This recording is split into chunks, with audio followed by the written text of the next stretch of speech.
Ayun, mga kaibon. Maayong buntag sa inyong tanan. Naiintindihan niyo naman siguro yun. At malamang, alam niyo na kung nasan tayo, no? Alam mo, nakakatuwa dito sa probinsya. Iba-iba yung pakiramdam mo. Parang kang kumakalma. At yung simoy ng hangin, iba eh. Parang fresh, hindi lang parang fresh na fresh siya. At mapapansin mo, lalo na kung pupunta tayo sa bukid, mamaya mamamasyal tayo dun. Di ba parang napakasimple? Ha? Napakasimple ng takbo ng buhay dito sa probinsya. Pero pag ganito kalayo, alata yata ko. Napakasimple ang takbo ng buhay sa probinsya.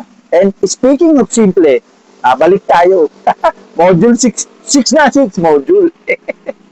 ah, Module 6. Napakasimpleng tanong. Ayun, mauwi tayo doon. Merong isang tanong tungkol sa color mutation na dapat lagi natin nasa isip. Kumbaga, iyon ang itatanong natin pagtungkol na sa mga iba't ibang color mutation. Simple pero effective, very powerful. Yun ang gusto kong itanin sa isip nyo ngayon habang i-discuss natin yung isang color mutation. Simpleng tanong pero rock. Wait! Nakakatuwa lang. Merong nakapansin na low-key na supporter natin. Talagang naniniwala siya sa mission natin. Sabi niya, Sir, abay parang lagi kang sumisigaw para lang maintindihan talaga namin. So, napaka-generous. Nag-donate ng Bluetooth mic. Para hindi na muna kailangang sumigaw ng sumigaw at maintindihan nyo. Salamat po. Ayaw niyong magpabanggit na ng pangalan, low-key. Nakakatuwa din naman talaga. Alam mo na yun kung sino ka. Thank you so much. Kung kalimutan natin. Si Chris Maneha, yung una kong sinabing nag-star sender na 1 star. Bonggacious siya ngayon. Sumunod na araw, nag-send ng 30 stars. Laki tulong po yan sa ating mission. Salamat, Chris Maneha. At si Ria Yangson, 20 stars ang sinend. Mukhang naniniwala din siya na mapapalaganap natin sa buong bansa. Lalo na, nasa probinsya tayo ngayon. nga pala. Andito tayo sa Surigao del Norte o kamao mo magbinisaya, ako pinipilit ko dahil hindi naman ako dito lumaki pero parents ko dito at ang misis ko. Okay. O kamao mo magbinisaya. Kamusta? At ugnay mga breeder dire sa Surigao City, Kintahay. Dool raman me. Dito ako sa Tubod. Sabihin nyo lang, baka mapag-meet up tayo. Sayang yung pagkakataon. Okay. Babalik muna tayo sa pasasalamatan. Crimson Royal Pets. Abay alam ko Tarlac, mga Tarlac group. Sabi niya, thank you sa mga module mo, sir. At kung meron daw dapat matutunan, itong ating page na Lambert Scholar Genetics. Siner ni Crimson Royal Pets to sa iba't ibang mga grupo sa Tarlac. May tanong dito naman si E&J's African Lovebirds. Ilapit nga natin to. Sabi niya, sir, salamat po sa explanation. May lumikot na naman po sa isip ko. Sa case po ng Misty, paano po nangyayari na nagkukulay kalawang kapag iniilawan? Lalo na sa gabi. Sana po mapansin. God bless always. E&J's African Lovebirds, maraming mga tanong na magaganda. Very interesting. Isa ka na nga sa nagtanong. Nililista natin yan kasi ayaw ko kagad sa buto dahil nga sequential yung ating approach. Hindi natin nagigingay ng mga tricycle. Sequential meaning step by step. Parang kumbaga, math. Bago mo matutunan yung algebra, dapat mong matutunan yung multiplication, division, subtraction, addition. Kung hindi, kahit na anong paliwanag ng algebra, hindi mo maintindihan. So, ganun ang gusto kong approach kasi ganun ako natuto eh. Naisip ko lang na kung ganun ako natuto, dun ko rin kayo dadalhin. Okay? Okay, basahin muna natin itong ating mga pasasalamat dahil talaga namang sila yung bumubuhay at nagbibigay sa kumbaga inspirasyon sa atin. Tingnan natin ang mga comments, mga kaibon. So nakaraan, unang-una umabot yata ng 110 shares kaya talagang nakakagulat na nakakatuwa. Sabi ni Jam Rice Mini Avery, pinakamagandang matuto kahit matagal ka na sa pag-iibon. May mga kulang pa rin palang kaalaman. At salamat sa inyo sa pag-share ng mga knowledge about parrots. Jam Rice Mini Avery yan. Hernani Villamiria de la Cruz, sabi niya, thank you sa kaalaman, sir. Ibig po pala sabihin na hindi po nagagawa ang mutation. Katulad nung sinasabi ng iba. Kusa po pala siyang sumusulpot. Totoo po, 100% at random. Kaya nga, great equalizer, di ba? Man Felipe, present sir, Tarlac City. Ayun, umabot na tayo sa Tarlac, ha? Yan sinasabi ko eh. Figura Alvin. Shout out boss from Santa Mesa, Manila. Ayun, Santa Mesa naman tayo. Robbie Castillo, nice one paring James, shout out. MC ZZL from Mini Avery, Quezon Province. Taga Quezon Province pala to si MC ZZL. May mga napag-usapan kami dito, medyo kakaibang kulay or ng ibon niya. So, di-discuss natin to katagalan. Sabi ko lang pagulangin niya lang kasi alam naman natin na magbata pa ang ibon, nagbabago-bago pa yan pag nag-mold. Okay? Sabi naman ni Erwin Labis, Boss Air Labs Aviary, Cebu, shout out. Yo, nasa Cebu na. Erwin Labis yan. Ronald De Jesus Ovres, good job. Salute sa'yo, sir. From Barangay Bigaa, Cabuyao City, Laguna. Alright, nasa Cabuyao na rin tayo. Nelson Faustino Balagtas, habis lang po pag-aalaga ng ibon. Thanks sa info, idol. Good job. Si Allenton, itong hirit niya. Great knowledge. Ang laking encouragement sa akin ng module 1 to 5. Wala pala sa laki ng ibunan. Diba? You're the great equalizer. Yun, ako naging great equalizer bigla. Dahil inalis nyo po ang boundary ng malalaking breeders sa aming mga baguhan. Ayun. Tama naman ha. Thank you, Allenton ha. Sabi naman ni Glenson, ito isa din to sa tanong na ipapark natin, kumbaga, babalikan natin yan pagka medyo gumanda na yung pangunawa ng karamihan. Boss, regarding albino mutation, rare po sila and bibihira po silang mapalabas yung mga albino, sabi niya. Pero bakit po sa albso parang napakasimple lang palabasin? Ayun. Albino ba talaga sila or just color mutation? Anong pinagkaiba nila sa albinism? Magkaiba kasi yung albinism sa mammal at sa birds. Pero medyo lalalim ng konti tayo. Actually, gagawin ko tong next module. Albinism or albino. Wait lang kayo! Yun, meron tayong from Cagayan de Oro City, Northern Mindanao. Querkis JV, tama ba? Querkis JV from Cagayan de Oro City, nagpapa-shoutout ha. Very good. Sabi naman ni AJK Backyard, salamat siya sa pag-shoutout. Dumadami na nalalaman ko tungkol sa ibon. From Riyadh, Kingdom of Saudi Arabia. Ingat po. Ingat sa mga taga Riyadh. Ingat AJK Backyard dahil alam natin ang sitwasyon dyan. Keep safe always ha. Always pray also dadasal din kami para sa ating mga kababayan diyan sa Middle East. Marlo Demandante, idol to, Agapones Iris. Matagal ko na rin itong kahuntahan si Marlo Demandante, panahon pa ni Bino Rocha Kaplog. Jonace Torres, present from module 1 to 5. Salamat sa pagsagot sa PM Boss. From General Trias, ayun, may General Trias tayo, Cavite. Omar Bugayo, more power po idol. Salamat sa pag-share ng knowledge. Pa-shout out, ibunan ni Omar, 26. Elimar Anhoyan, present sir, newbie from Bohol. Yes, Bohol. Mga taga Bohol breeders, musta? Elimar Anhoyan yan. BioBirds, of course. Emmanuel Acosta, yo, sabi niya, pa-shoutout sa next vlog mo, sir. Mag-iibon ng Muntinlupa, exclusive. At kay Cap Allen Fresnedi Ampaya. Yun ang hirit ni Emmanuel Acosta. Anthony Panelo naman, from Laguna pala. MDB Aviary. MDB Aviary nakasubaybay ako lagi dito. Ika nga, random, kahit kanino, biglang nasulpot ang mutation. Totoo po yun. Good evening, idol. Juan Choy Makino, salamat sa kalaman. Thank you. Emil Losada, KL Aviary, yan yung mga nag-comment, no? Inus Manalang, thank you po sir sa kalaman na binabahagi sa Mag-Ibaw. Salsena Reagan, pa-shoutout po. Christopher Cruz, ayun. Jojo Lielna Rizas, salamat sa dagdag kaalaman. Erwin Asuncion, hindi na natin halos may isa-isa. Ako, nag 9 minutes na, ito na tayo.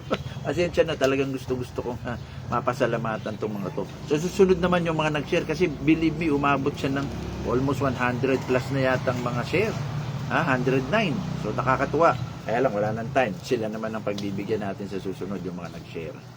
Okay, balik tayo. Ano yung simpleng katanungan na dapat talagang matanim sa isip nyo in terms of color mutation? Okay, eto po. Bawat may mahagilap kayong color mutation, tulad ng blue, ang nakaraang diniscuss natin, yung galawan ng color mutation. Ang una nyong itatanong, kunwari, Sir Jameson, blue mutation pala ha. Eto tanong ko, ganun. Ang tanong na to is, ano ba ang binabago? Ulitin natin. Ano ba ang binabago ng blue mutation o kahit na anong mutation?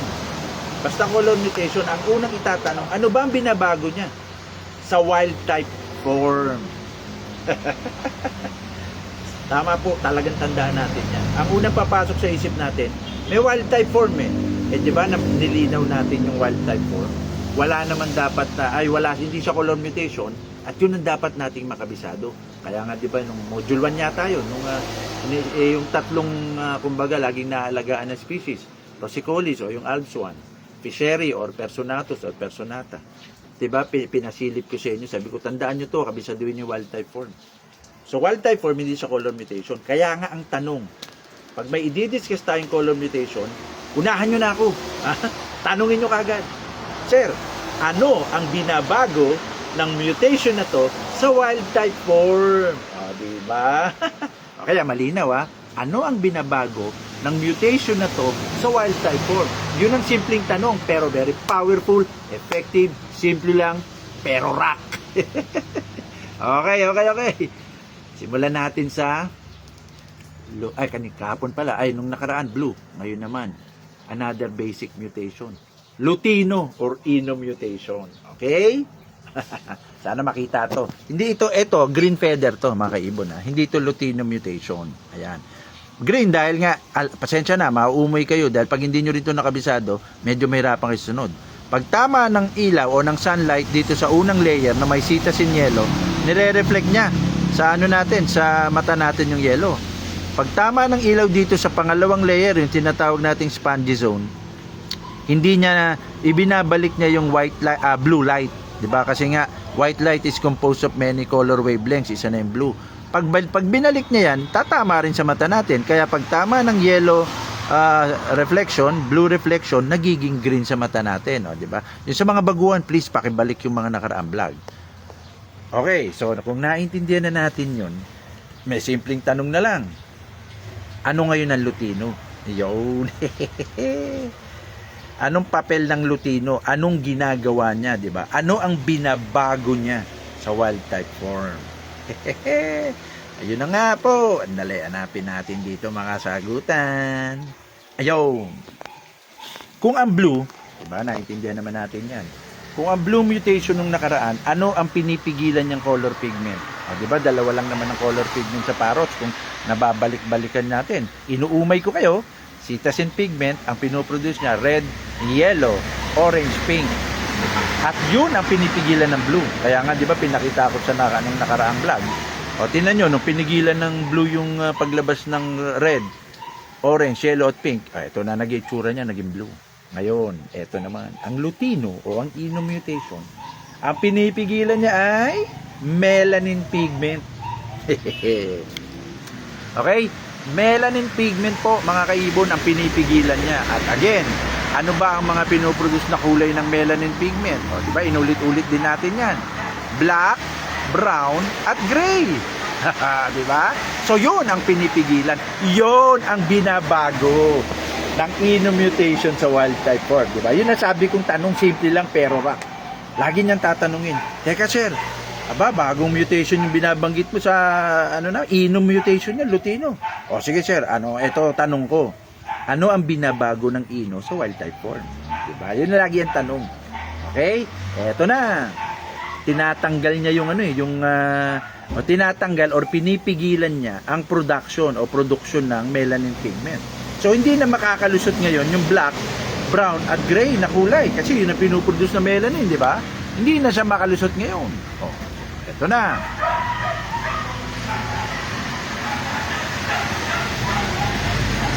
Yun. Ayan, mga kaibon. Kita ba na maayos? Tingnan. Yun yata. Sana nakuha ng focus na maganda. Kung napansin nyo, teka, dapat pala bumalik muna tayo dun sa green feather para kitang-kita. Saan na ba si green feather? Teka, bumaba. Ayun. Kung kita nyo, no? Sana kita na maayos. Ayun. Di ba ang daming melanin yan? Ito, kasi yung pinaka innermost layer, yung pinaka gitna, dyan na po produce yung melanin. So nakita nyo, maraming black pigment, oh. Ayan. Ang daming black pigment. Ang lutino, iyan ang pinipigilan niya. Hindi niya pinapalusot, hindi niya pinapalabas ang black pigment. So, okay ha, may black pigment pa dyan eh. O, eto na yung ino. Ayun! O, kita nyo, eto na yung melanin. Bilog-bilog na lang, nawala ng black pigment, kumbaga. Empty matrices ang tawag. O, diba? Nawala na yung black pigment eh, oh. O, yan ha, kitang-kita ba rito? Nawala yung black pigment. Pero yung cetiazine yellow, nandun pa. Kasi nga, ang ino, ang pinipigilan niya, yung black pigment, yung melanin. Kaya nawala. Okay? So far, so good, di ba? O, so ngayon, anong effect ngayon yan? Teka lang. Ayan. Mga kaibon. Eto na, sorry, balik na lang natin dito. Okay, kita naman, no? Ay, sisilipin ko ulit. Ayun. Pag tama ng ilaw dito, dahil may cetiazine pigment pa rin siya, magre-reflect pa rin yung yellow sa mata natin. Ayun. Papasok pa rin yung yellow sa mata natin. Pero di ba wala nang melanin? Wala nang melanin. Ito nangyayari. Kapag wala nang melanin sa innermost layer, somehow naapektuhan yung spongy zone, yung second layer. Ito 'yon. Kita naman. Ito yung yun, ito yung second layer, oh. Naapektuhan yung keratin diyan, yung spongy zone. Ibig sabihin, pag walang melanin, pag naapektuhan yung spongy zone, ang effect nito, tumatagos na yung blue light. Kapag, di ba, nung nakaraang blue, nire-reflect niya pabalik, hindi siya makapasok sa spongy zone. Ngayon, dahil wala nang melanin sa medulla, apektado yung spongy zone, nakakatagos na ngayon yung blue light. Pag tumagos yung blue light, ibig sabihin, hindi siya nare-reflect pabalik sa mata. Hindi nare-reflect. Okay, so di ba, malinaw? Kung ang blue light hindi na nare-reflect sa mata pabalik, ano na lang ang nare-reflect? Didilaw na cetiazine na lang. Yellow cetiazine na lang ang bumabalik sa mata. Kaya, lutino yung nakikita nyo. Di ba? Balik tayo sa wild type form. Kasi, di ba, ang tanong, ano ang binabago sa wild type form? Eto muna. Yan, wild type form. Green. Yung green na yan, di ba? May blue pa yan because yung melanin nga nandun pa. Kaya hindi nakakatagos sa spongy zone. Yung green na yan, kita mo. Tandaan, black eye, melanin. Gray feet at saka grayish blackish na nails o kuko. Kita nyo, melanin pa yan. Sorry. Okay. Melanin pa, di ba? Kitang-kita naman. Yung green, kaya nagka-green yan dahil hindi nakapapasok yung blue sa spongy zone. Dalawang kulay yung tumatago sa mata natin, yellow tsaka blue. Kaya naging green, di ba? Kaya nga sabi ko, di ba, paano ginagawa ang kulay, paano nagagawa ang green? Pagkabisado mo na yun, ang dali mong maintindihan kung ano galawan ng blue at ano ang galawan ng lutino. Di ba? Ayan mga kaibon. So ngayon, kumbaga, ano binago ng lutino? Di tinanggal niya yung melanin. Pagtanggal ng melanin, meron ka ng lutino ngayon. Ayan, mga kaibon. Kitang-kita. Anong una nyo napansin sa lutino? Di ba nawala? Ayan, nawala yung black, naging red. Red is a cetiazine, remember? Nawala yung black eye. Di ba? Tinanggal ng lutino melanin eh. Naiwan na lang yung red-orange na mask. Kasi cetiazine naman yan. Yellow cetiazine kasi yellow na lang ang na-reflect sa mata natin. Okay, yan na lang ang na-reflect. Tingnan ng mabuti itong paa. Hindi ba para naging pinkish? Di ba? Pati ang mga niya, kuko niya, parang naging pinkish. Di ba? Yun ang binago sa wild type form.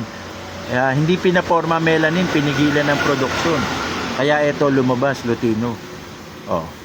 So far so good. Balik-balikan nyo lang kasi alam ko lalo na pag yung bago pala nakahagilap, medyo mahihirapan. Sabi ko lang kung nakasabay kayo nung mga nakaraan, yung inuumay ko kayo about cetiazine pigment and melanin pigment, di ba ang dali nang maintindihan? Di ba? Two basic mutation yun, blue tsaka lutino. Ang blue, pinipigilan niya ang pagsulpot ng cetiazine. Ang ino, pinipigilan naman niya ang melanin. Kaya meron ka ngayong lutino. Ito lang, mahuli mo kaagad eh. Wala na yung black kasi melanin yun sa mata, naging red na. Di ba? Mga kaibon, hinto muna tayo doon. Tapos module 7 na tayo. Okay? Tandaan, yung sinabi kong simpleng tanong, pero rock. Ano ang binabago? Kunwari, ino, Sir, meron akong inom mutation. Anong binabago niya sa wild type form? Ganun ang tanong. Sir, itong blue mutation, ano binabago niya sa wild type form? Ganun ang tanong. Sir, may pied ako. Anong binabago niya sa wild type form? Iyon ang tanong. Sir, may misty ako. Ano ang binabago niya? Sir, may cinnamon ako. Ano ang binabago niya sa wild type form? Laging balikan ang wild type form. Kaya yun ang una nating module, di ba? Pinapakabisado ko sa inyo ang wild type form. Di ba? Pag sequential, step by step, mas lalo nyong maintindihan, mas lalong pasok, mas lalong bibilis ang mata. Salamat muna dito sa Surigao del Norte, mga kaibon. Hasta la vista!